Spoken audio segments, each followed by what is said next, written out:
The Ministry of Health and Wellness is warning the public to expect some service interruptions in the public health system as medical consultants are on a sick-out island-wide. Kimberly Petty reports.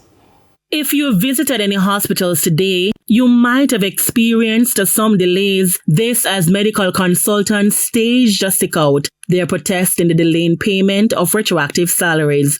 This move has forced the Ministry of Health to postpone clinic appointments at outpatient departments of hospitals, and elective surgeries have also been suspended. In a release on Monday, the ministry advised that patients will be informed of the new dates for these appointments. Hospitals in Western Jamaica were not spared by Monday's sick-out. Clinical coordinator for the Western Regional Health Authority, Dr. Delroy Frey, told TVJ News how the hospitals out west were impacted. The clinics will be affected and elective operating lists will be affected. However, emergencies will not be affected because any emergency that requires their service, it will be adhered to. In some of our hospitals where there are high-risk pregnant clinic, those will be addressed as well.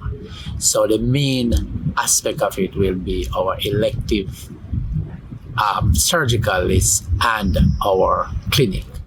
Dr. Frey, who spoke to a news team outside the Cornwall Regional Hospital, outlined what he made of the sick-out. Well, I was told this morning that there is a type of industrial action where the consultant body is off sick, possibly today and tomorrow.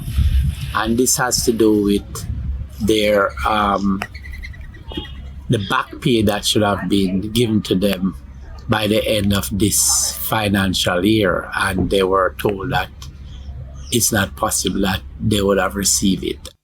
Dr. Frey says the medical consultants have been in discussions with the finance ministry, but a timeline has not yet been reached on when they will get their payments. TVJ News understands that the medical consultants have been pressing the government to pay retroactive salaries which are due under the new compensation regime before March month end. The Association of Government Medical Consultants also notes that this is the only group which hasn't received the retroactive salaries and have expressed that they are emotionally exhausted with the negotiation. The association says after sharing the response from the finance ministry with the consultants last week, they unanimously agreed that it was inadequate and non-committal. And I'm hoping that the Ministry of Finance will address the issue so we can return to normal situation, later today or tomorrow morning.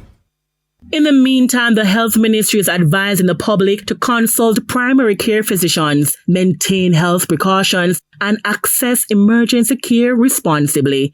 Kimberly Petty for TVJ News.